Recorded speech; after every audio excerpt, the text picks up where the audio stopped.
Tech TV brings you daily news bulletin from India. Breaking news and views from India.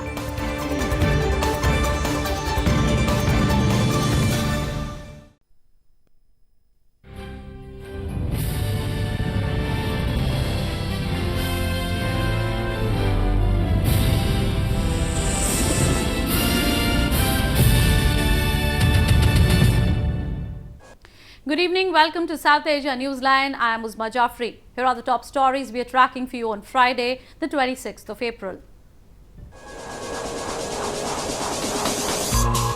Indian Prime Minister Modi files nomination as he seeks a second term.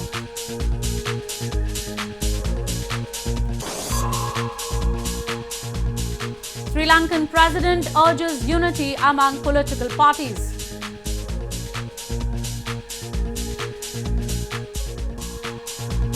And UN officials say solution to Rohingya refugee problem lies with Myanmar.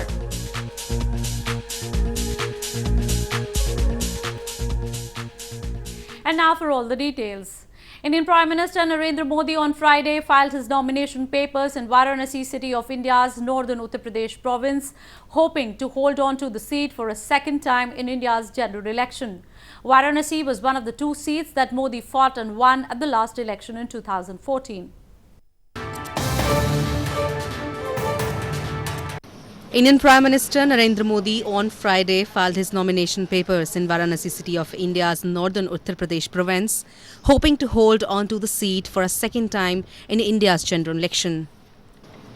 Varanasi was one of the two seats that Modi fought and won at the last election in 2014. He has so far chosen to represent Varanasi in Parliament and is not likely to pursue any other seat. With around 1.7 million voters, Varanasi will go to the polls on May 19th. After filing his nominations, the Prime Minister urged voters to exercise their franchise to strengthen democracy.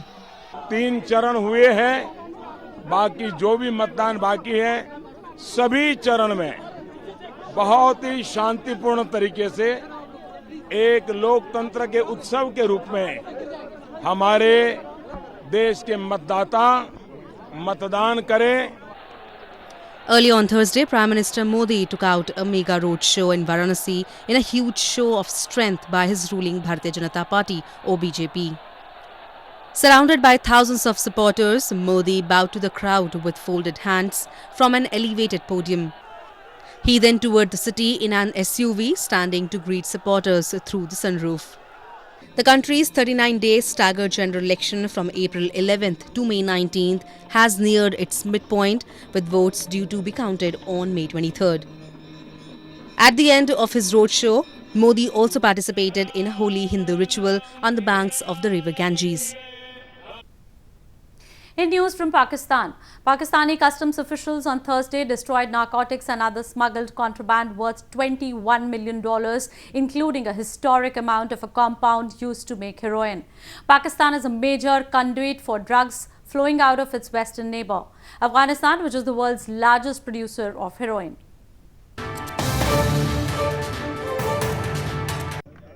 Pakistan destroyed narcotics and other smuggled contraband worth $21 million on Thursday, officials said, including a historic amount of a compound used to make heroin. 9 tons of narcotics and 21.7 tons of acetic anhydride were set on fire at the destruction ceremony on the outskirts of Karachi. Another 60,000 bottles of contraband liquor and cans of beer seized by the authorities during the year were crushed by a bulldozer. Acetic anhydride is used to process morphine into heroin and is subject to international control because of its critical role in the manufacture of heroin. Liquor है तकरीबन 60,000 मुख्तलिफ मुखैर बोतलें जो कि smuggle करने की कोशिश की गई. इसमें एक हिस्टोरिक केस है जो कि 21.7 टन एसिटिक एनहाइड्राइड का था. एसिटिक एनहाइड्राइड से हेरोइन बनती है जो कि इंतहाई मुज़र सेहत और नारकोटिक कॉन्ट्राबैंड की मैन्युफैक्चरिंग में यूज़ होती है. और आप समझ लें कि तकरीबन 1 टन एसिटिक एनहाइड्राइड से लगभग 500 टन के करीब हेरोइन बनती है. The ceremony was originally intended to be held on January 26th on International Customs Day, but was deferred due to unknown reasons. Envoys from the US, China and Russia discussed Afghan peace in Moscow earlier this week. This was the 6th meeting between the envoys, which talked about peace as the main agenda and that the war in Afghanistan should end now.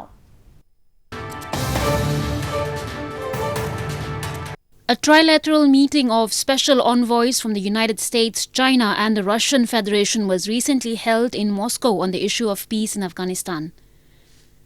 US Special Envoy Zalmay Khalilzad, who met his Chinese and Russian counterparts in Moscow later in a tweet, said that the US expects the Taliban to agree on a ceasefire and help make this year of peace in Afghanistan. Meanwhile, Afghanistan's acting Foreign Minister Salahuddin Rabbani said Kabul hopes that the efforts for peace in Afghanistan will lead to the creation of a powerful consensus. اجندای ازی نشست و پروسه صلح افغانستان است و ما از تلاش‌های قدرت‌های منطقه و بین‌المللی در آوردن صلح و ثبات در افغانستان استقبال می‌کنیم و مطمئن هستیم که نتیجه این نشست‌ها یک ایجاد یک اجماع بین‌المللی قوی بین‌المللی و منطقه‌ای شود. The three envoys are expected to issue a declaration after the summit. It was the 6th meeting between the envoys from Russia, US and China on the issue of peace in Afghanistan. More on news from Afghanistan. Scores of Afghan women on Thursday gathered to raise their concern on the peace process in the country. They called on the warring factions to reverse their previous decisions on military plans and instead engage into discussion for an immediate ceasefire. Hundreds of women in Afghan capital Kabul gathered on Thursday calling on the warring factions to reverse their previous decisions on military plans and instead engage into the discussion for an immediate ceasefire. Addressing the gathering, Chairperson of Afghanistan Independent Human Rights Commissioner AIHRC Seema Samar said there is a need for confidence building between the warring sides to achieve a breakthrough in the peace process. The call for a ceasefire came as Afghans experienced a short-term ceasefire between the Afghan government and the Taliban last June. مصارف مالی را که برای جنگ مصرف میکنیم بر تداوی مریضای توبرکلوز خود، مصرف میکنیم بر ایجاد مکاتب بهتر، مصرف میکنیم بر تربیه معلم بهتر که نسل آینده افغانستان را تربیه بکنه. Meanwhile, women's rights activists persuaded both the Afghan government and the Taliban to cancel their so-called security operations and instead work on forging consensus on a ceasefire. They added even they are ready to talk to the Taliban in any venue the Taliban chooses inside the country. In news from Sri Lanka, Sri Lankan President Maithripala Sirisena urged all party leaders on Thursday to put political differences aside and bring the country back to normalcy post the Easter Sunday's bombings. In a meeting attended by all political party leaders, Sirisena said the country was working with at least 7 other nations to track down the suspects.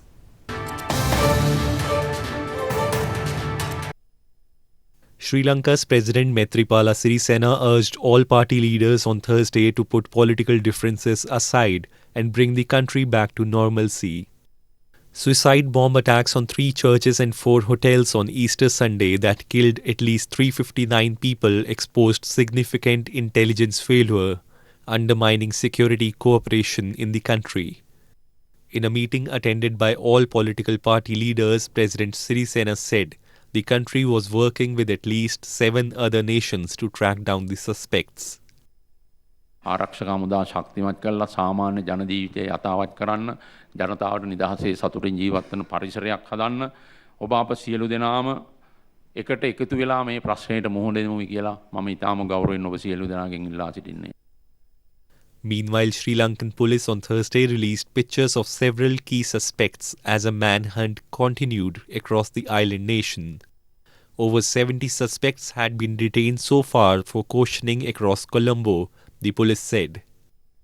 More people, including foreigners, were cautioned overnight as domestic and international authorities investigated deeper into the bombings, believed to have been the deadliest such attack claimed by the Islamic State.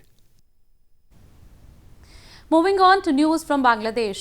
UN officials on Thursday met government ministers in Bangladesh with hopes of finding a solution to the ongoing Rohingya refugee crisis in the country. They said the solution to Rohingya refugee problem lies clearly with Myanmar.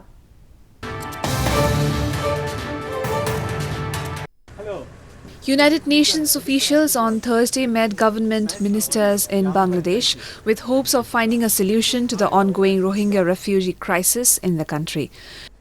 UN officials said the purpose of the visit was to review the situation of the refugees as well as the situation of host communities in Bangladesh.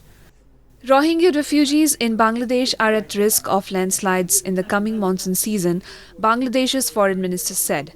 And the government wants to move 100,000 Rohingyas sheltered in cramped camps in Cox's Bazar district to the remote island known as Bhashan Char. We came here to express the solidarity of the United Nations and the international community for the people and the government of Bangladesh that is bearing the main responsibility in this response, to assure both people and government that we will continue to work on solutions for this situation, and the solution lies clearly in Myanmar, where we are engaged. More than 700,000 Rohingya fled a sweeping army crackdown in Myanmar's Rakhine province in 2017, launched in response to Rohingya insurgent attacks on the security forces. Myanmar has denied almost all allegations of atrocities made by refugees during what it says was a legitimate counter-terrorism operation by its security forces. The makers of traditional knife known as khukuri in India's northern Dehradun city are hoping to expand their business by exporting their products abroad. The small knife with a curve is renowned for being used as a weapon by the Gorkha regiment of the Indian Army.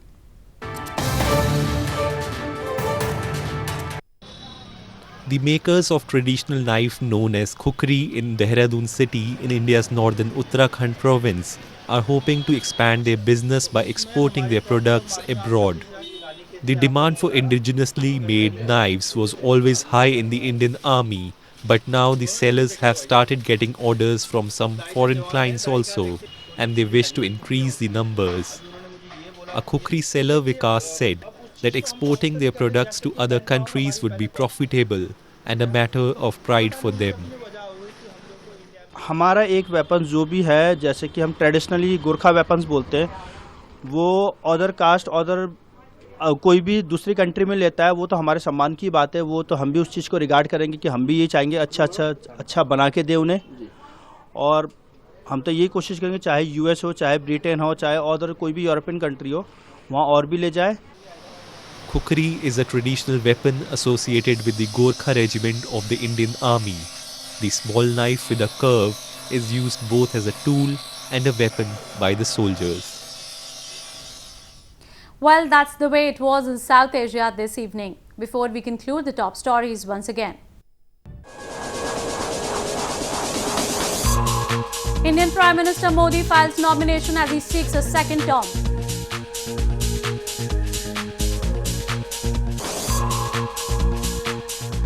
Sri Lankan President urges unity among political parties.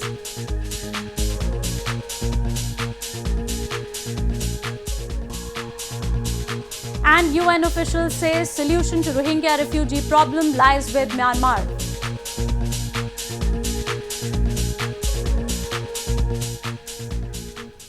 Now our viewers can watch the show on SouthAsiaNewsline.com. You can also visit us on Facebook.com/SAsiaNewsline and follow us on Twitter @SAsiaNewsline. That's all in tonight's edition. We will see you same time next week. Have a great weekend. Good night.